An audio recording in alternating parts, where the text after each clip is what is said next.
हम्म कुछ भी मैसेज नहीं आ रहा है आपकी तरफ से?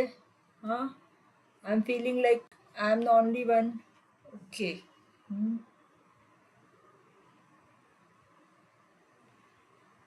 एम आई ऑडिबल अगर देख रहे हो तो?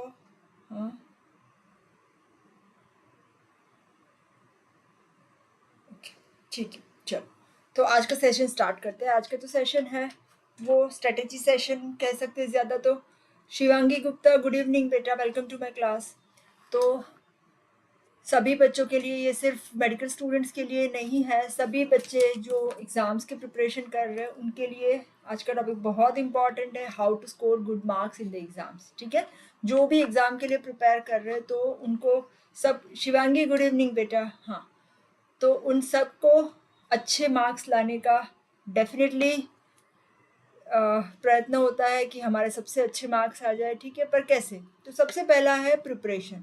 हम कैसे प्रिपेयर कर रहे हैं वो हमारा की पॉइंट है। ठीक है ना? अगर आप मेडिकल स्टूडेंट है, मेरे बच्चे बहुत सारे मेडिकल स्टूडेंट होते हैं क्योंकि मैं तो मेडिकल टीचर हूँ, तो हमारे जो बच्चे हैं वो जो नीट में हाईएस्ट मार्क लेके आ रहे हैं, जो जिनके 99 परसेंटाइल है, उससे भी ज़्यादा परसेंटाइल है ना। बहुत सारे पेरेंट्स को भी आज मैंने ये वीडियो का लिंक शेयर किया है, तो शायद ये पेरेंट्स भी देख रहे होंगे वीडियो। तो सबसे पहला है कि प्रिपरेशन, है ना, स्मार्ट प्रिपरेशन जिसे बता सकते हैं, है ना, वो कैसे करनी है। Preparation is the key point. कोई भी जगह सक्सेस अगर आपको अचीव करना है तो आप अच्छे से प्रिपेयर करते हैं तो definitely you will get the success. ठीक है ना? बट प्रिपरेशन के लिए सबसे पहले you have to make some proper order कि कैसे मुझे पढ़ाई करनी है, कैस किस टाइम पे क्या करना है। So that is all the way which makes your studies easy. ठीक है ना? अगर आप ऐसे ही बुद्धू की तरह पढ़ते रहते, है ना, जो भी बच्चे, जिन लोग, जो बच्चे मेडिकल में है या इंजीनियरिंग में है, कहीं पे भी है, सबको ये रियलाइज हुआ होगा कि जो ट्वेल्थ में हम बहुत सारे मार्क्स लेके आ रहे थे, अभी वो मार्क्स हमारे 50% पे पहुंच गए, है ना। It becomes difficult to score 50% also. ठीक है ना? तो ये ऐसा क्या ड्रास्टिक चेंज आ गया जिससे कि हमारे जो परसेंटेज है वो इतने सारे कम हो गए, है ना। बहुत सारे चेंजेस होते हैं। सबसे पहला तो जो मेडिकल स्टडीज़ है that is different than other studies, है ना। मेडिकल स्टडीज़ में हम, हाँ, सिर्फ बुक से स्टडीज़ नहीं करते, है ना। मेडिकल स्टडी में हम ह्यूमन बीइंग के ऊपर, है ना, और एग्जाम्स भी जो मेडिकल स्टडीज़ के हैं वो डिफरेंट होते हैं, है ना। ह्यूमन पेशेंट के ऊपर, अगर आप फर्स्ट ईयर एमबीबीएस के स्टूडेंट्स हो तो आपको अलग अलग क्लिनिकल एग्जामिनेशंस करने होते हैं। तो मेडिकल फील्ड के एग्जाम्स भी डिफरेंट होते हैं, मेडिकल फील्ड की स्टडीज़ भी डिफरेंट होती है। ठीक है ना?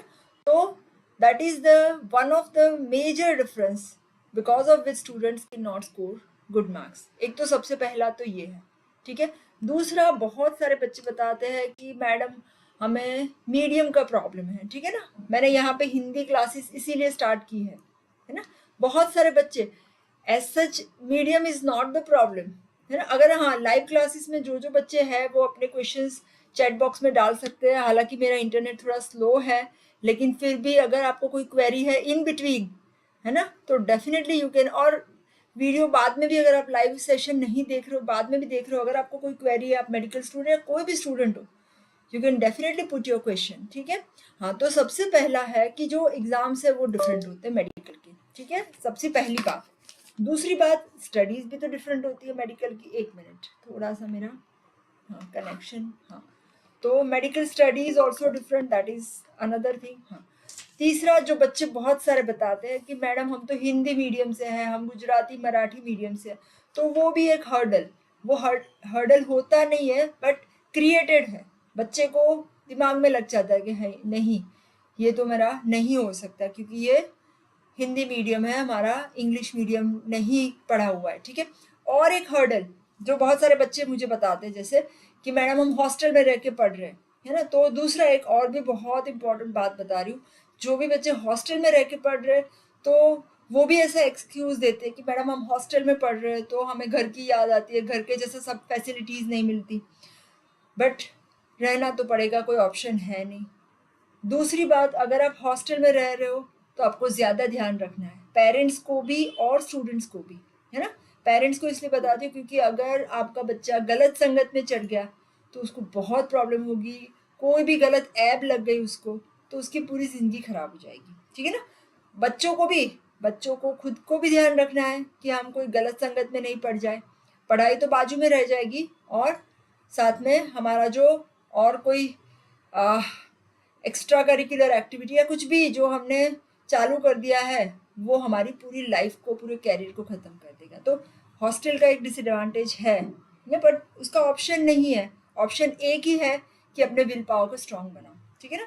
हॉस्टल में मैंने देखा है बहुत सारे बच्चे फ्रेंड्स के कहने पे, सीनियर्स के कहने पे, पढ़ाई क्या करनी है, पास तो हो ही जाओगे, ऐसी संगत में, है ना।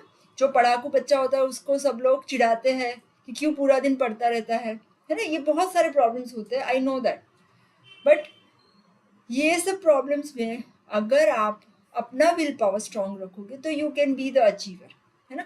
तो जिनके एक और इम्पॉर्टेंट बात, पेरेंट्स को ये वीडियो का लिंक मैंने इस बार शेयर इसलिए किया है बिकॉज पेरेंट्स का भी बहुत इंपॉर्टेंट रोल होता है बच्चों के कैरियर में, है ना। पेरेंट्स क्या करते हैं, 12th स्टैंडर्ड तक बहुत अच्छे से बच्चों को प्रिपेयर करते हैं, एडमिशन मिल जाए, फिर 12th के बाद एक बार एडमिशन मिल गया फिर पेरेंट्स, है ना, निश्चिंत हो जाते हैं कि नहीं बस अभी ठीक है, अभी तो मेरा बेटा मेडिकल में चला गया, मेरा बेटा इंजीनियरिंग में चला गया, अभी तो वो कर लेगा। पर डिफ़िकल्ट जो फेज़ है लाइफ का वो तब स्टार्ट हो रहा है ना। बच्चे को पता है, बट पेरेंट्स भी थोड़ा रिलैक्स हो जाते हैं कि भाई 12 साल तक तो हम लोगों ने इतना धक्का मारा उसको, है ना। I can say because I also have the same age of child, है ना। तो ये सेम सिचुएशन है, I can share with you people. तो पेरेंट्स को भी ध्यान रखना है, थोड़े थोड़े टाइम के पे बच्चों के साथ कन्वर्सेशंस करिए, उनके साथ फ़ोन पे बात करिए, उनके फ्रेंड्स क्या है उसके बारे में ध्यान रखिए, ठीक है ना। नहीं तो कभी भी आपका बेटा या बेटी गलत संगत में चढ़ गए तो कैरियर तो साइड में रह जाएगा, पूरी उसकी ज़िंदगी खराब हो जाएगी, ठीक है। तो ये एक इम्पॉर्टेंट और बात थी जो पेरेंट्स को भी बतानी है, बच्चों को भी बतानी है। बच्चों को भी ध्यान रखना है, ऐसा नहीं है कि पेरेंट्स को ही ध्यान रखना है कि मेरा बच्चा क्या कर रहा है, बच्चे को भी ध्यान रखना है कि मैं खुद, हाँ, कोई खराब संगत में नहीं हो जाऊँ, ठीक है। हाँ, तो ये हमारी एक बात हो गई कि एग्जाम्स और स्टडीज़ डिफरेंट होते हैं मेडिकल में। तो अभी पढ़ाई कैसे करनी है, प्रिपरेशन कैसे करनी है, ठीक है। ऐसा नहीं है कि बता के बैठ जाए कि भैया ये मेरे प्रॉब्लम्स है, मैं हॉस्टल में रह रहा हूँ, मेरा मीडियम चेंज है ना, तो मैं कुछ नहीं कर सकता। ये सब एक्सक्यूज़ेस है ना। एक्सक्यूज़ मतलब बहाने, हम ऐसे करके अपने आप को बचा लेते हैं कि नहीं अभी तो मेरी गलती नहीं है ना। है ना, हम एक्सक्यूज़ क्यों देते हैं, बचाने के लिए कि नहीं। पेरेंट्स एक्सक्यूज़ दे देंगे कि भाई हमने तो बेटी को हॉस्टल में रखा था, है ना। बच्चे बता देंगे कि भैया हमने तो पढ़ाई नहीं हो पाई क्योंकि हम हॉस्टल में रहते थे, घर की याद आती थी, बीच बीच में घर चले जाते, घर जाके भी पढ़ाई नहीं होती, वापस आके भी नहीं होती, है ना। ये सब फैक्ट है ना। तो जो भी, हाँ, और जो भी लाइव में हो, बाद में भी अगर आप वीडियो देख रहे हो तो you can share your problems with me, ठीक है ना। वी विल ट्राई टू, हाँ, एक और बात है, ये सब बातें ना मुझे भी पता है, आपको भी पता है, पर इसका जो सॉल्यूशन कब आएगा, जब हम उसके ऊपर अवेयर होंगे, है ना। कोई भी प्रॉब्लम है, हम पहले उसको देखेंगे कि हाँ ये प्रॉब्लम है, उसके बाद ही तो उसका कुछ सॉल्यूशन करेंगे ना। हाँ, तो अभी करना है सॉल्यूशन, ठीक है ना। तो हाउ टू प्रिपेयर, सबसे पहले तो जो हमारा हॉस्टल में रहना है या गुजराती मीडियम में, जो भी हमारा प्रॉब्लम है, पहले उसको एक्सेप्ट कर लो कि हाँ ये प्रॉब्लम है तो है, अभी उसको रोना नहीं है, अभी उसका सॉल्यूशन लाना है, ठीक है ना। तो कैसे प्रिपेयर करें, आज के वीडियो में हम लोग बहुत अच्छे से बात करेंगे कि अगर आप ऐसे अच्छे से प्रिपेयर कर रहे हो तो डेफिनेटली आपके बहुत अच्छे मार्क्स आ जाएंगे। हाँ, दूसरा, मैंने ऐसा ही एक सेशन फर्स्ट MBBS स्टार्ट हो उस टाइम पे भी लिया था, बहुत सारे बच्चों को बताया था भी, सही टाइम टेबल भी बना के दिया था, बहुत सारे बच्चे ने फॉलो भी किया है, जो और बहुत सारों ने नहीं किया है। 10% ने फॉलो किया है, 90 ने नहीं किया है। कैसे पता चलेगा, आपके रिजल्ट से, है ना। पेरेंट्स को भी पता चल जाएगा कि बच्चे ने फॉलो किया है या नहीं किया है, आपका रिजल्ट बता देगा, आपको बताने की ज़रूरत नहीं है, ठीक है। तो वही अभी अभी हम लोग 6 मंथ्स कंप्लीट हो गए, इसलिए आज मैं, है ना, अगस्त में स्टार्ट किया था, हमारा फर्स्ट MBBS अगस्त में स्टार्ट हुआ था, अभी ये फरवरी ख़त्म हुआ, मार्च स्टार्ट हो रहा है, अभी फाइनल एग्ज़ाम्स हमारे जुलाई या अगस्त में होंगे। तो हमारे पास अभी और 6 महीने बचे हैं। 6 महीने अगर ख़राब हुए, बाकी के 6 महीने हमने अच्छे से कर लिया तो शायद कुछ जो खराब हुआ है वो ठीक हो सकता है, ठीक है ना। ओके, तो अभी बात करते हैं। सबसे पहला तो कंसंट्रेशन कैसे बढ़ाना है पढ़ाई के लिए, है ना। अगर हम पढ़ाई करने बैठे हैं तो कंसंट्रेशन बढ़ाने के कैसे कौन कौन से टेक्निक्स है ना। तो सबसे पहला, बहुत सारे बच्चे जो जो मेरे पास क्वेश्चंस लेके आते हैं मैं उसी तरह से डिस्कस कर रही हूँ। कभी कभी बच्चे हमें बताते हैं कि मैडम पढ़ते हैं तब सब समझ में आ जाता है, उसके बाद सब भूल जाते हैं, है ना। तो ये इसका कारण क्या है, ये कैसे सॉल्व करना है। तो पढ़ते हैं और उसके बाद भूल जाते हैं, ये सबसे ज़्यादा मेडिकल स्टडीज़ में होता है क्योंकि बहुत डिफ़िकल्ट है। मुझे भी पता है, ठीक है, आपको भी पता है, आपने भी 6 महीना पढ़ाई की, अभी पता चल गया है ना। हाँ, तो इसके लिए 2-3 इम्पॉर्टेंट टिप्स मैं दे रही हूँ यहाँ पे कि हमें जो पढ़ा हुआ है वो अच्छे से याद कैसे रह जाए, वो कैसे करना है। तो सबसे पहला टिप, तो जब भी आप पढ़ाई करते हो ना उसके बाद उसको रिवाइज करो, जिसे हम मनन कहते हैं हिंदी में, है ना। एक बार पढ़ लिया एक क्वेश्चन, इसके बाद उसको याद करो माइंड में क्या क्या मैंने पढ़ा था। कुछ ऐसा तो पॉइंट्स भी लिख सकते हो, दैट इज वन सॉल्यूशन, है ना। पढ़ के छोड़ नहीं देना है उसको, ठीक है। दूसरा, जो भी क्लास में पढ़ा है उसको भी आके रिवाइज करो। जितनी बार रिवीजन होगा उतना आपको ज़्यादा से ज़्यादा याद रहेगा। तो पहला अच्छे मार्क्स लाने का तरीका है रिवीजन, है ना, मनन, रिवाइज करो माइंड के अंदर। दूसरा, अगर आपको अकेले अकेले नहीं हो रहा है तो 2 फ्रेंड्स बना लो, है ना।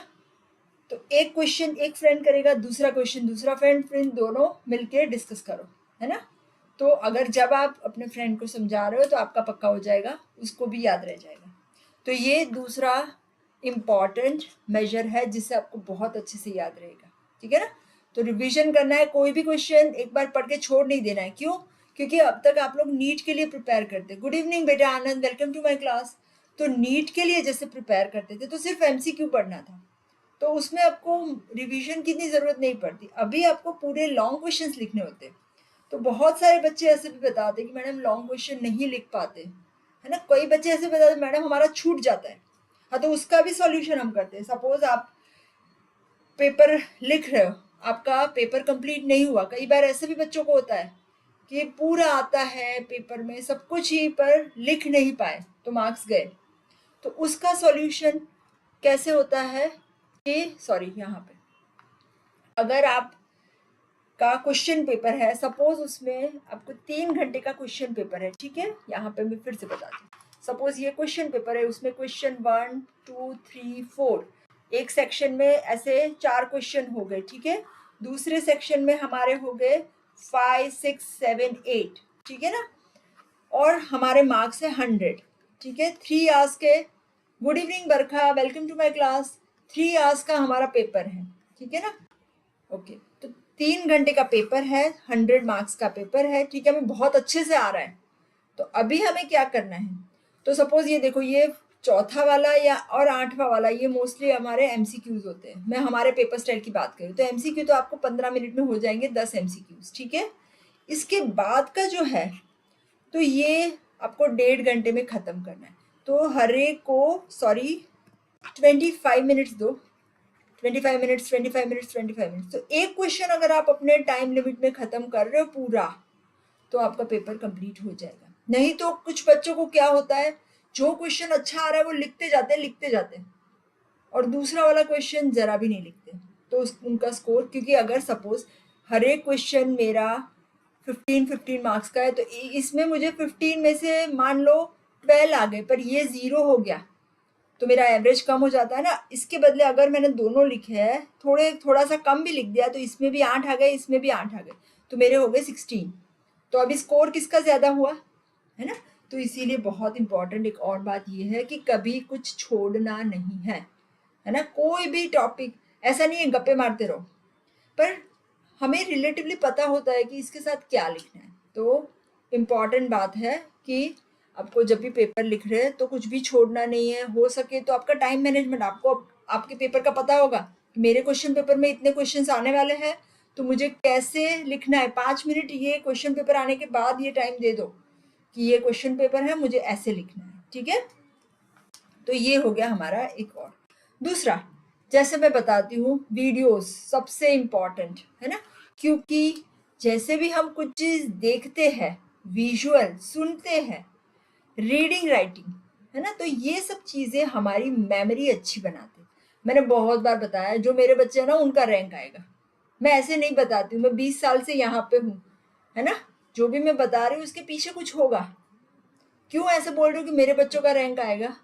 बिकॉज जब आप वीडियो देखते हो, सुनते हो, साथ साथ में रीडिंग राइटिंग भी करते हो, तो मैं एक और भी टिप दे रही हूँ आज आपको कि अगर मेरा वीडियो देख रहे हो आप, तो साथ में बुक खुली रखो, साथ में पढ़ते जाओ। कई बच्चे ऐसे बोलते हैं कि मैडम हमें वीडियो देखने से ज़्यादा पढ़ने में ज़्यादा कंसंट्रेशन रहता है, तो बुक खुली रखो, साथ में पढ़ाई भी करो। तो ये जो चीज़ें हैं ना, आप लोगों ने शायद दृश्यम 1 देखा होगा, है ना, 2 अक्टूबर के बदले वो 3 अक्टूबर पूरा गए थे, है ना, और पूरा जाके वही एक्सपीरियंस किया, है ना, तो सभी बच्चों के आंसर ठीक रहे। तो जो भी चीज़ें आप देखते हो, है ना, सुनते हो, तो वो आपकी मेमोरी में अच्छे से बैठ जाएगा। तो मैं तो जो बात बताती हूँ ना, वो ब्रह्म वाक्य है कि जो मेरे साथ रेगुलर पढ़ाई करेगा उसका रैंक आएगा, है ना। पर इसके लिए लाइव क्लास में आना पड़ेगा। आज बच्चे अच्छे आए, बाकी तो बहुत सारे बच्चे, आज तो मैंने बहुत बच्चों को बोला भी था, नैया वेलकम टू माय क्लास, है ना। तो 6 महीने अपने पूरे कर दिए, अभी जो 6 महीने बचे हैं उसमें इंपॉर्टेंट टॉपिक्स में और करवाने वाली हूँ, CNS करवाने वाली हूँ, एंडोक्राइन, रिप्रोडक्टिव, एक्सक्रीटरी। तो अगर मेरे साथ साथ कर लोगे तो बहुत अच्छे मार्क्स आने वाले हैं। I can give you guarantee, वो गारंटी मैं दे सकती हूँ। आपको गारंटी देनी है, जैसे डॉक्टर बताता है ना कि ये गोली ले लो आपको ठीक हो जाएगा, है ना, फिर गोली नहीं ली तो ठीक नहीं होगा। तो जैसे मैंने अपनी गोली बता दी, है ना, मेरे साथ बहुत सारे बच्चों ने लाइव क्लासेस चालू किया था देखना, है ना, मैंने पढ़ाना चालू किया था। मेरे ही कॉलेज के बहुत सारे बच्चे मुझे बताते, मैडम शुरू में हम बहुत अच्छे से देखते थे लाइव क्लासेस, फिर बंद हो गया।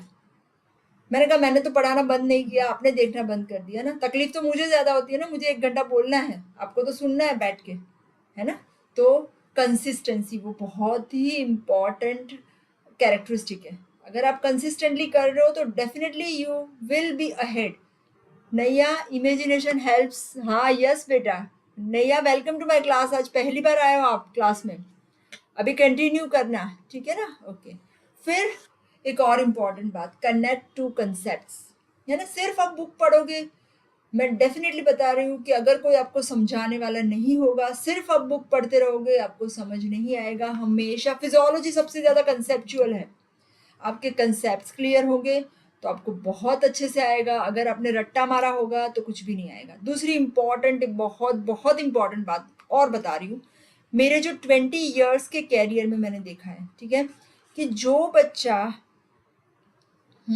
अभी मुझे जो बच्चे आज है ना वो रोज चाहिए क्लास में, जो बच्चा नीट का रैंकर है ना, नीट में रैंकर है, ये लिख लो। अगर ये मैं जो बता रही हूँ ना, आज मैं एक ट्रूथ बता रही हूँ जो मैंने 20 साल में फाइंड आउट किया है। मैंने बहुत सारे नीट के रैंकर्स को डिप्रेशन में जाके MBBS में फेल होते हुए देखा हुआ है, ठीक है ना। पर मैंने एक भी बच्चा ऐसा नहीं देखा जो फर्स्ट ईयर में रैंक लाता है और फाइनल ईयर या सेकेंड ईयर, थर्ड ईयर में कम मार्क्स आते, कभी नहीं हुआ ऐसा। क्यों नहीं होता? इसके पीछे का कारण भी है मेरे पास, क्योंकि उसका बेस पक्का है। समझ रहे हो? अगर आप कोई बिल्डिंग बना रहे हो, अगर आप अपना बेस पक्का रखोगे तो कोई प्रॉब्लम होने ही वाली नहीं है।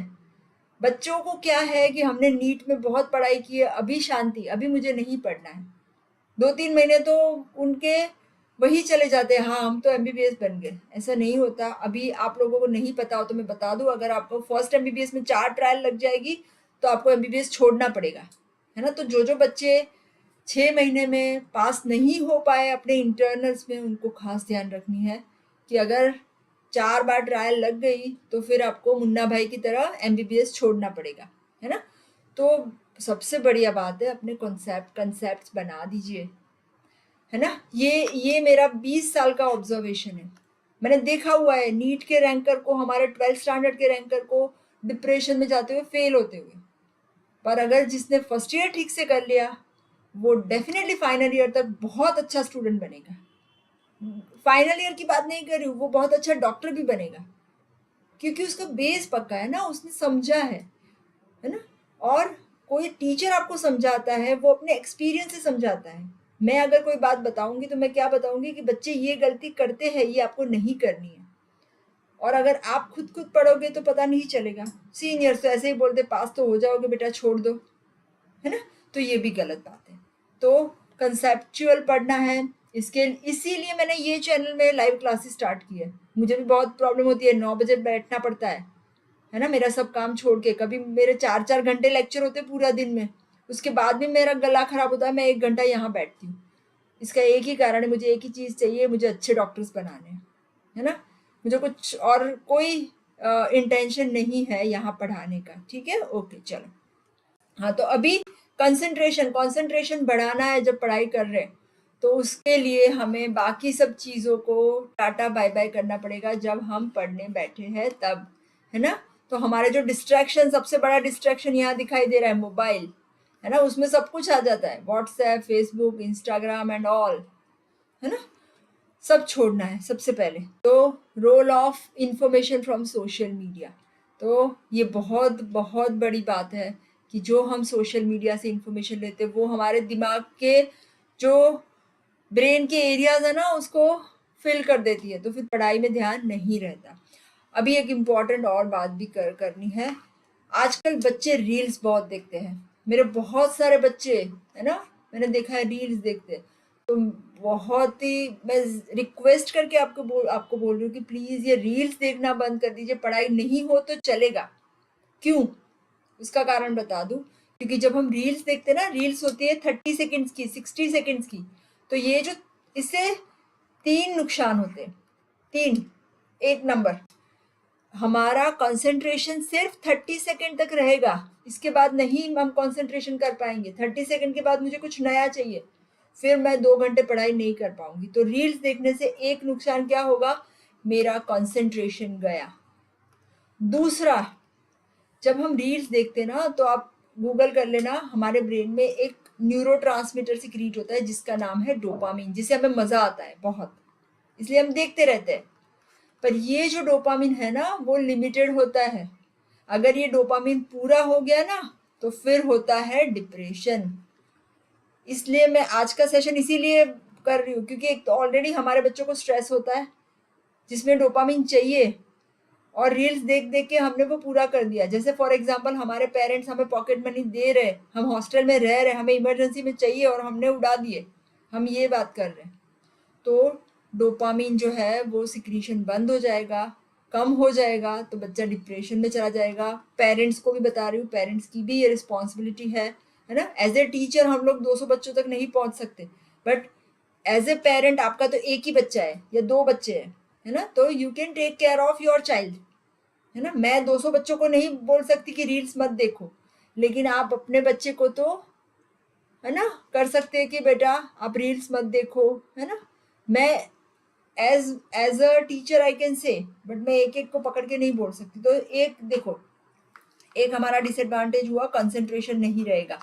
दूसरा, डोपामिन पूरा हो गया तो डिप्रेशन में चला जाएगा, है ना? जैसे वो फिल्म स्टार्स बताते हैं ना, दीपिका, ये मुझे डिप्रेशन हो गया। वो डिप्रेशन कैसे हुआ? हाँ, ट्रेमर्स भी बाकी है बेटा, अभी नैया बता रही हूँ मैं, वो तो बाकी है, तीसरा अभी थर्ड बताना बाकी है। जो फिल्म स्टार है ना आपकी दीपिका, उनको, उसको डिप्रेशन क्यों हुआ? उसको भी एडिक्शन था, ये मोबाइल का नहीं होगा, और ये वो लोग तो और भी बहुत सारे एडिक्शंस करते। तो कोई भी एडिक्शन जब आप छोड़ते हो ना, तो then you have this dopamine, है ना, लैक ऑफ डोपामिन, क्योंकि वो डोपामिन पूरा हो जाता है। और तीसरा डिसएडवांटेज आपका है कि डोपामिन गया तो पार्किंसंस होती है, पार्किंसंस में ट्रेमर्स होते हैं। तो नैया, यू आर राइट, है ना? तो अगर आपने जो रील्स, मैंने मेरे कई बच्चों को पूछा है, कई बच्चे, पेरेंट्स के लिए मैं खास बोल रही हूँ, आपके बेटे बेटी को पूछना कि बेटा कितना घंटा रील्स देखते हो आप।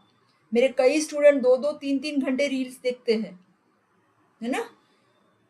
वो जो बना रहे वो अपने पैसे कमाने के लिए बना रहे, हमें नहीं देखना है उसको, क्योंकि हमारा वो टाइम वेस्ट कर रहा है। और डोपामिन, अगर पढ़ाई नहीं करोगे तो भी चलेगा, रील्स मत देखो, क्योंकि अगर डोपामिन खत्म हो गया ना तो 10 साल के बाद सभी डिप्रेशन के पेशेंट को देखना पड़ेगा, है ना? डिप्रेशन में चलो ट्रेमर्स करते रहोगे, तो बहुत ही खराब चीज है जो मैंने अभी ये लास्ट ईयर 1 साल में देखी है। क्योंकि बच्चे के पास क्या 12th तक मोबाइल होता नहीं है, फिर नया नया मोबाइल आता है, और फिर वो चालू हो जाता है सोशल मीडिया और रील्स। तो मेहरबानी करके अगर आप पेरेंट हो या आप स्टूडेंट हो तो ये चीज़ें ध्यान रखो, रील्स देखना एटलीस्ट रील्स तो बंद ही कर दो। और आपका मोबाइल टाइम भी फिक्स करो कि मुझे आधा घंटा या 1 घंटा ही मोबाइल करना है पूरे दिन। आप अगर यूट्यूब पे वीडियो देख रहे हो ठीक है, वो टाइम आपका मोबाइल टाइम नहीं काउंट होगा, पर आप अगर सोशल मीडिया करते जा रहे हो तो वो उसका जो सोशल मीडिया का टाइम है वो डेफिनेटली रेस्ट्रिक्ट करो, नहीं तो आपको इन फ्यूचर प्रॉब्लम होगा। ठीक है, तो ये बच्चों के लिए भी इम्पोर्टेंट है, पेरेंट्स के लिए भी, पेरेंट्स को भी बताना है, क्योंकि मेरे ध्यान में आया है हमारे यहाँ पे मेंटरशिप प्रोग्राम हो रहा है। तो मेंटरशिप प्रोग्राम में जो मेरे मेंटीज है मैं उनको पूछती हूँ बच्चों को, है ना, हमारे 10-15 मेंटीज होते हैं, बच्चों को पूछती हूँ कितने घंटे मोबाइल करते हो, कितने सारे बच्चों 4 घंटे 5 घंटे तक बताया हुआ है मुझे कि मैडम हम 4-4 5-5 घंटे मोबाइल करते हैं। आप सोचो कितना नुकसान कर रहा है वो, है ना। तो मुझे तो 10 बच्चों से पता चला कि 4 घंटे कर रहे हैं, बाकी जो हमारे इतने सारे मेडिकल स्टूडेंट्स है वो क्या करते होंगे। तो ये पेरेंट्स की भी रिस्पॉन्सिबिलिटी है और स्टूडेंट की खुद की तो है ही, उसे डिप्रेशन में नहीं जाना है तो उसे तो ये मोबाइल बंद करना पड़ेगा। सो एटलीस्ट रील्स बंद करो, ठीक है, ओके। फिर दूसरा, बच्चे जो पढ़ाई नहीं करते ना उसका एक इम्पॉर्टेंट और भी रीज़न है, मुझे बहुत सारे बच्चे बताते हैं, जो आप लोग बताते हो ना, आज इसी पे डिस्कस कर रहे हैं कि क्या बोलते हैं कि मैडम जब पढ़ाई करने बैठे थे ना तब चिंता होती है, पास हो जाएंगे या नहीं होंगे, मार्क्स आएंगे नहीं आएंगे, फिर सब कुछ उसी टाइम पे याद आता है। हॉस्टल का भी कोई प्रॉब्लम हो ना तो उसी टाइम पे याद आता है ना, घर पे भी कुछ प्रॉब्लम हुआ तो उसी टाइम पे, फ्रेंड्स के साथ भी कुछ झगड़ा हुआ तो उसी टाइम पे याद आता है जब पढ़ाई करने बैठे। तो उस टाइम पे क्या करना है, कॉन्शियसली जो भी हमारे दिमाग में आ रहा है उसको बोलना है अभी छोड़ो, अभी मुझे पढ़ाई करनी है। और एक और बात, कॉन्शियसली ऐसा सोचना है कि अगर मैं ये टेंशन करूंगी तो मेरा रिजल्ट और करूंगी या करूंगा तो रिजल्ट और खराब होगा, है ना, सुधरने तो वाला है ही नहीं। जैसे कृष्ण भगवान ने गीता में कहा है ना, कर्मण्येवाधिकारस्ते मा फलेषु कदाचन, तो वो अभी भी करेक्ट है, हमें सिर्फ कर्म करना है, फल के ऊपर हमारा कोई भी अधिकार नहीं है।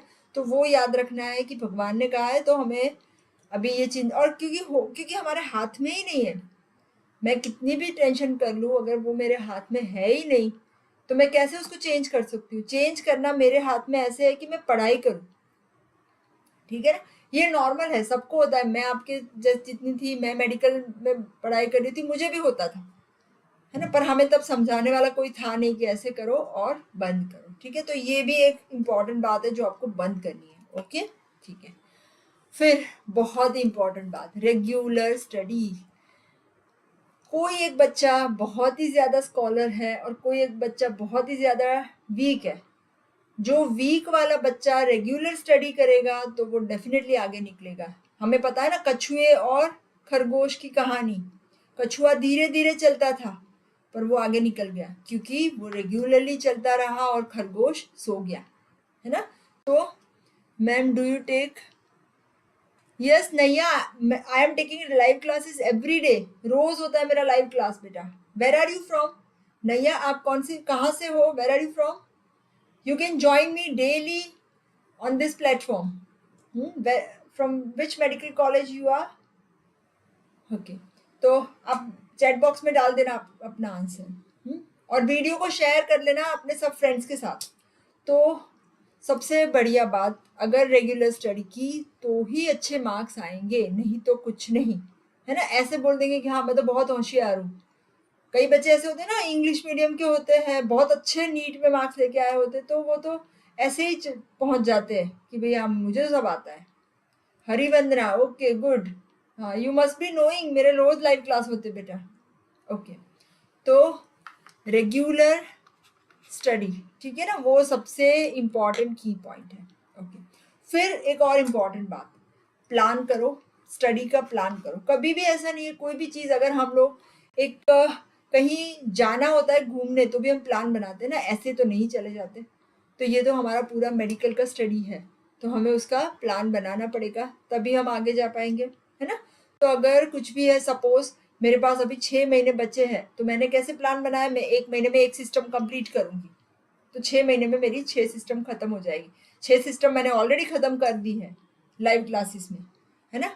आप लोगों ने अगर नहीं किए तो आपको क्या करना है, एक लाइव क्लास और एक पुराना, 2 क्लास देखना है अभी, है ना? तो आपकी भी 6 महीने में पूरी सिस्टम हो जाएगी। तो ऐसे ये मैंने एग्ज़ाम्पल दिया। कुछ भी आपका अगर पढ़ाई करनी है तो पहले एक प्लान बना लो कि मुझे इतना सिलेबस आज करना है, इतना आज करना है। तो सुबह उठ के, अगर आप सुबह उठ रहे हो 6 बजे या 7 बजे, तो सबसे पहले वो प्लान बनाना हो कि आज के टॉपिक मुझे क्या करना है, आज मुझे एनाटॉमी, फिजियोलॉजी, बायोकेमिस्ट्री में क्या करना है। एक और भी डिफ़िकल्टी है जो बच्चे मुझे बताते हैं, कई बच्चे ऐसे बोलते हैं कि मैडम एनाटॉमी पढ़ते रहते हैं, फिजियोलॉजी पढ़ाई नहीं होती। तो ये भी गलत है ना? पास तो तीनों सब्जेक्ट में होना है। मैं ऐसे नहीं बोलती कि सिर्फ कि एनाटॉमी, बायोकेमिस्ट्री नहीं पढ़ो, पर तीनों सब्जेक्ट्स पढ़ने हैं, है ना? तो तीनों को इक्वल टाइम दो। जितना एनाटॉमी में पास होना ज़रूरी है, उतना ही फिजियोलॉजी, बायोकेमिस्ट्री में। तो जब सुबह उठ के आप अपना टाइम टेबल बनाते हो तो ऐसे बनाओ कि, या फिर पूरे वीक का टाइम टेबल बना लो ऐसे, है ना? कि मुझे मंडे ये करना है, ट्यूसडे ये करना है।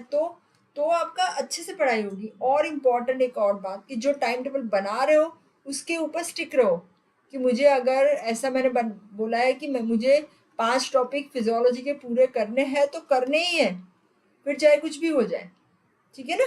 तो ये इम्पॉर्टेंट बात है जो हमारी स्टडीज़ के लिए कि अच्छा है कि भाई अगर मैंने प्लान बनाया तो मैं बहुत अच्छे से पढ़ाई कर पाऊँगी, ठीक है? तो ये एक और। फिर how many hours? Medical studies में एटलीस्ट 6 से 8 घंटे तो पढ़ाई, कॉलेज के अलावा, है ना? कॉलेज में तो हो गया, पर उसके बाद 8 घंटे पढ़ाई करनी पड़ती है ना? मैं ऐसा नहीं बोल रही हूँ कि सब कुछ छोड़-छाड़ के पढ़ाई करो। मैंने पहले दिन भी आपको टाइम टेबल बताया था, मैं फिर से भी बता सकती हूँ। सपोज़ हमारे यहाँ पे कॉलेज के टाइमिंग्स 9 टू 5 होते हैं, तो आप कैसे टाइम टेबल बना सकते हो? सुबह अगर आप 6 बजे उठ गए तो 6 से 8 2 घंटा आपने पढ़ाई कर ली। फिर शाम को 5 बजे आ गए, फिर 5:30 बजे से लेके 7:30 तक आपने 2 घंटा और पढ़ाई कर ली। फिर खाना-वाना खा के फिर 8:30 बजे बैठ गए, 8:30 से लेके 10:30, है ना? फिर 2 घंटा, तो 6 घंटा तो आपका आराम से हो जाता है। समझ रहे हो? तो ऐसे 6 घंटे में अभी आप डिवाइड कर सकते हो कि 2 घंटा मैं बायोकेमिस्ट्री कर रही हूँ, 2 घंटा फिजियोलॉजी। रात को 9 बजे मेरे साथ बैठ जाते हो तो फिजियोलॉजी रात को हो जाती है। तो ऐसे करके अपना टाइम मैनेज कर लीजिए। अगर सपोज़ आपका कॉलेज का टाइमिंग मॉर्निंग है 8 टू 2, तो आप कैसे टाइम टेबल बना सकते हो? जैसे 3 बजे आ गए, 3 टू 5 पढ़ लिया, या 3 टू 7 पढ़ सकते हो कंटिन्यूअस, या 3 टू 5 पढ़ लिया 2 घंटा, फिर आधा घंटा ब्रेक ले लो 5:30 टू 7:30, अगेन 2 घंटा, फिर 1 घंटा डिनर का ब्रेक 8:30 टू 10:30, 2 घंटा, ठीक है ना? 6 घंटा तो आराम से हो जाएगा। और उसके बाद 6 घंटा होने के बाद आपको सोने के लिए भी 6-7 घंटे मिल रहे हैं, जो आप लोग नहीं सोते और 6 घंटा पढ़ते भी नहीं हो अगर आप टाइम टेबल के हिसाब से नहीं चलोगे। टाइम टेबल का इम्पोर्टेंस क्या है? क्योंकि हम लोग ह्यूमन बीइंग है, हम एनिमल नहीं है। एनिमल का कुछ टाइम टेबल फिक्स नहीं होता, उसको कभी भी खाना होता है, कभी भी सोना होता है ना? तो अगर हम टाइम से चलेंगे तो हम अपना टाइम सेव करेंगे। एक दिन अगर आप टाइम टेबल के हिसाब से चलोगे तो आपको पता चलेगा कि मैं कितना सारा पढ़ाई कर लेता हूँ, फिर भी मुझे सोने का और सब काम का भी टाइम मिलता है ना? ये टाइम टेबल में अगर आप फॉलो कर रहे हो तो यहाँ देखो 10:30 के बाद आप सो जाओगे, 11 बजे से लेके आप 6 बजे तक आराम से 7 घंटा सो पाओगे, है ना? उसके बाद आपको 6 घंटे पढ़ाई और 6 घंटे ऑफ कॉलेज। तो this is one of the way आप अपने हिसाब से टाइम टेबल सेट कर सकते हो, पर एटलीस्ट 6 से 8 घंटा, 6 से 7 घंटा। विपुल गुड इवनिंग बेटा, वेलकम टू माय क्लास। 6 से 8 घंटा सोना है और 6 से 8 घंटा पढ़ाई करनी है, ठीक है? और पढ़ाई के टाइम पे ऐसा नहीं है कि बुक खुली है और हम लोग और कोई बातें कर रहे हैं और कहीं दिमाग में कुछ चल रहा है, तो वो पढ़ाई का कोई मीनिंग है नहीं, ठीक है? तो ये और एक टिप है। प्लान योर टाइम मैंने बता दिया, है ना? जैसे ही आप प्लान करके करेंगे तो आप अपने टाइम को सेव करेंगे, आप अपने टाइम से आगे निकल जाएंगे। अगर प्लानिंग नहीं कर रहे हैं तो टाइम पीछे चला जाएगा, ठीक है ना? ओके, फिर एक और, हाँ, लाइव क्लासेस तो मैंने बता दिया, role of live classes. Live classes में अगर आप अटेंड कर रहे हो तो डेफिनेटली आप बाकी स्टूडेंट से आगे होंगे। मैं हर बार बोलती हूँ मेरे बच्चों का रैंक आएगा, है ना? और ये ब्रह्म वाक्य है। अब जो बच्चे मेरे साथ हैं ना, आज भी है, देख लो, जो भी लाइव क्लासेस अटेंड करते हैं रेगुलरली, उनसे पूछ लो, उनके बहुत अच्छे मार्क्स आए हैं और आएंगे भी। उसका एक और इम्पॉर्टेंट, मैं उसका भी एक साइंटिफिक रीज़न बता रही हूँ, ऐसे ही नहीं बता रही हूँ। क्यों लाइव क्लासेस वाले बच्चों के अच्छे मार्क्स आते हैं? क्योंकि आपको कंपल्शन है कि 9 बजे मुझे बैठना है और पढ़ना है ना? अगर आप खुद से नहीं पढ़ाई कर रहे हो तो आपको 9 बजे आपको कंपल्शन आता है कि नहीं मुझे बैठना ही है, तो उस हिसाब से आपका टॉपिक हो जाएगा। तो सबसे बढ़िया है लाइव क्लासेस। अगर पेरेंट्स आप देख रहे हो तो आप अपने बच्चों को बोलो, बहुत कम बच्चे आते हैं लाइव क्लासेस में, मुझे फ़र्क नहीं पड़ता, हाँ, मुझे कोई फ़र्क नहीं पड़ता कि बच्चे आते हैं कि नहीं आते, फ़र्क बच्चों को पड़ता है। अभी हमारे भी इंटरनल एग्ज़ाम्स गए, मैंने देखा बच्चों का परफॉर्मेंस बहुत ख़राब था, है ना? तो अगर आपको अपना परफॉर्मेंस अच्छा करना है तो पढ़ाई अच्छे से करनी होगी, ठीक है ना? तो एक और रूल ऑफ लाइफ क्लासेस, दूसरा, hard work beats talent when talent fails to work hard. ये बहुत अच्छा कोट है कि अगर टैलेंटेड इंडिविजुअल है पर वो हार्ड वर्क नहीं कर रहा है, तो जो हार्ड वर्किंग है वो डेफिनेटली टैलेंटेड को बीट करेगा। Hard work beats the talent when talent fails to work hard, है ना? This is by Kevin Durant. तो ये जो है वो अपना एक ब्रह्म वाक्य बना लीजिए, हार्ड वर्क का कोई ऑप्शन नहीं। अगर आप हार्ड वर्क कर रहे हो तो अगर आप गुजराती, हिंदी मीडियम, मराठी मीडियम, किसी के भी मीडियम के हो, कोई फर्क नहीं पड़ता, पर अगर आप हार्ड वर्क नहीं कर रहे हो और अगर, तो आपका कितने भी अच्छे मार्क्स है तो भी आप आगे नहीं निकल पाओगे, ठीक है ना? तो हार्ड वर्क का बहुत ज़्यादा इम्पोर्टेंस है, ठीक है। दूसरा एक और इम्पॉर्टेंट बात, hard work is key to success, जो हमने बताया था। And last but not the least, little progress every day adds up to big results, है ना? आप लोगों ने जो मेरे साथ लाइव क्लासेस में जिन्होंने, एक बरखा है, एक आनंद है, वो रेगुलर मेरे स्टूडेंट्स हैं, अभी भी शायद अटेंड क्लासेस में होंगे, अगर हो तो हाथ ऊपर कर दो कि अब मैडम हम प्रेजेंट है। ये दोनों बच्चे पहले दिन से मेरे साथ हैं, आप उनसे भी पूछ सकते हो उनका रिजल्ट कैसा है, ठीक है ना? तो हमने रोज 1 घंटा ही पढ़ाई की, 1 घंटा से ज्यादा तो कभी क्लास नहीं लिया, लेकिन मैंने रोज 1 घंटा पढ़ाया तो मेरी कितनी सिस्टम खत्म हो गई मैं बताती सकती हूँ आपको।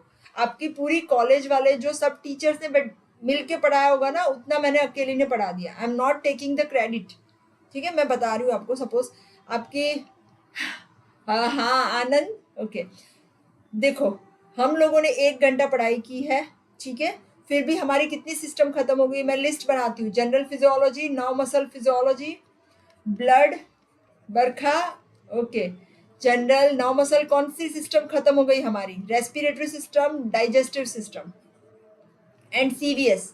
आप देख लो, मैंने चालू किया है सितंबर से, सितंबर, अक्टूबर, नवंबर, दिसंबर, जनवरी, फरवरी, 6 महीने हमने 6 सिस्टम खत्म कर दी, ठीक है ना? कितनी पढ़ाई की? 1 घंटा। आप कॉलेज में 6 घंटा जाते हो, मैंने सिर्फ 1 घंटा पढ़ाया है ना? तो मैं यहाँ पे इसलिए बता रही हूँ आपको कि आप मेरे साथ पढ़ाई करो, 1 घंटे में आपका ये पूरा कंप्लीट हो जाएगा, ठीक है? और अभी जो बच्चे बचे हैं, अभी देखो, अभी एक और लास्ट वाला आपके लिए बता रही हूँ, जो बच्चे लाइव क्लासेस में या जो बच्चे बाद में भी क्लास नहीं देख रहे उनके लिए, इतनी सिस्टम मेरी खत्म हो गई। अभी बाकी कितनी है? एक सीएनएस बाकी है। सीएनएस लंबी सिस्टम है, तो सीएनएस 1 और 2 में हम डिवाइड करते हैं, ठीक है? 2 महीने चलेगी। फिर स्पेशल सेंसिस 1 महीना चलेगी, endocrine, reproductive system and excretory, ठीक है ना? कितने महीने हो गए? 6 महीने अभी बाकी है। देखो मैंने तो अपना टाइम टेबल बना दिया। मार्च महीने में मैं सीएनएस 1, अप्रैल में सीएनएस 2, स्पेशल सेंसिस, मई जून एंडोक्राइन, जुलाई रिप्रोडक्टिव और एक्सक्रीटरी अगस्त में। आपके एग्जाम से पहले एक्सक्रीटरी बीच में भी खत्म करवा सकती हूँ, ठीक है ना? तो अभी ये टाइम टेबल मेरा है। अगर आपको पढ़ाई करनी है तो आप मेरे साथ साथ ये सिस्टम खत्म कर लेंगे। और अगर शायद आपका रह गया है ना, तो एक और ट्रिक मैं आपको बता सकती हूँ कि आप रोज मेरे साथ एक नया लाइव क्लास अटेंड कर लीजिए और एक पुराना क्लास, जैसे जनरल फिजियोलॉजी का तो पुराना देख लीजिए, 9 से 10 मेरे साथ, 10 से 11 पुराना क्लास, तो आपका जो बचा हुआ है वो भी हो जाएगा, है ना? और दूसरी एक और भी ट्रिक बताती हूँ, जब भी आप लेक्चर के लिए बैठे अपनी बुक खुली रखो, पढ़ते जाओ, सुनते जाओ, टॉपिक पढ़ाई भी हो जाएगी, टॉपिक सुन भी लोगे, उसके बाद एमसीक्यू भी हो जाएगा, है ना? तो आपकी कॉलेज में आपके जितने भी टीचर्स हैं वो मिल के 6 घंटा पढ़ाते हैं ना आपको पूरा दिन, तो भी आपके टॉपिक्स जितने कवर हो रहे हैं यहाँ पे हम लोग 1 घंटे में कंप्लीट कर रहे हैं, और पूरे का पूरा, ठीक है ना। तो ये एक ट्रिक है। थैंक यू बेटा, थैंक यू सो मच। पर बहुत सारे बच्चे हैं ना वो नहीं आते, आप अपने फ्रेंड्स को भी बोलो, क्योंकि बहुत बच्चों का परफॉर्मेंस मेरी कॉलेज में तो बहुत पुअर है, आई हैव सीन, है ना। ठीक है, आप लोग तो बहुत अच्छे, जो बच्चे मेरे साथ पढ़ाई कर रहे हैं ना they all are very good students. बाद में भी देखते, बहुत सारे बच्चों के बाद में भी कमेंट आते हैं मेरे के ऊपर कि मैडम ये सेशन में ये है वो है, दैट इज गुड, है ना। Okay fine. तो ये हमारा टाइम टेबल मैंने डिस्प्ले कर दिया है। अभी आपको पढ़ाई करनी हो तो कल 1 मार्च से हम CNS चालू करें। CNS, अरे थैंक यू बेटा। हाईएस्ट देखो, जो भी लाइव क्लास में है वो आप देख सकते हो। बरखा क्या बता रही है, you are responsible for my highest mark for my first and second term. Barkha is my very regular student. जिस दिन से मैंने सेशन स्टार्ट किया है ना, Barkha is regularly following me, और आनंद भी मोस्टली ही both the students are available in my sessions. बाकी कुछ कुछ बच्चे बाद में भी देख लेते हैं, पर जो लाइव सेशन में आप देखते हो ना तो वो आप बहुत ही ज़्यादा रेगुलरली देख सकते हो, ठीक है ना। लाइव सेशन का जो रेगुलरिटी है वो आप रिकॉर्डेड सेशन में नहीं आता, और लाइव सेशन में अगर कुछ आपको डाउट है तो भी वो आपका हो जाता है ना, कंप्लीट हो जाता है। तो दैट इज ऑल्सो इम्पॉर्टेंट, ठीक है। तो ये मैंने अपना टाइम टेबल डिस्प्ले कर दिया है। जो भी बच्चे हैं जिनको कल से स्टार्ट करना है तो हम CNS स्टार्ट करेंगे। CNS के बारे में बता रही हूँ, बहुत ही इम्पॉर्टेंट टॉपिक है CNS। थ्योरी के लिए भी इम्पॉर्टेंट है, प्रैक्टिकल में भी आपको CNS बहुत ज़्यादा अच्छे से करना होगा। तो आप, और दूसरी एक और बात, जो अभी आप पढ़ रहे हैं ना फिजियोलॉजी में, वो आपको मेडिसिन में नहीं पढ़ाएंगे। क्यों? क्योंकि मेडिसिन में उनको पता है कि आप ये पढ़ के आए हो, है ना। तो जो यहाँ पे, और अगर आपको फिजियोलॉजी में नॉर्मल कंसेप्ट नहीं पता है तो फिर पैथोलॉजी नहीं पता चलेगी, नहीं मेडिसिन पता चलेगी, ठीक है ना। तो ये मेरा हो गया आज का टॉपिक। अगेन मेरे पूरे नोट्स आपको सीरियस एप्लीकेशन में मिल जाएंगे, साथ में मेरी बुक फिजियोलॉजी नोट्स में भी मिल जाएंगे। Thank you so much. आज का वीडियो सिर्फ आपका स्ट्रेटेजी के लिए था। Thanks for being with me. जितने बच्चे अभी हैं आई होप वो सब कल से मुझे ज्वाइन करेंगे। कल से हमारा बहुत इंपॉर्टेंट टॉपिक स्टार्ट कर रहे हैं, CNS में से बहुत सारे क्वेश्चंस आते हैं, और CNS अच्छे से कर लिया तो आपको न्यूरो में भी समझ में आ जाएगा, एनाटॉमी में भी प्रॉब्लम नहीं होगी, मेडिसिन में भी प्रॉब्लम नहीं होगी। Thank you so much. If you like the video you can press the like button, you can share with all your friends.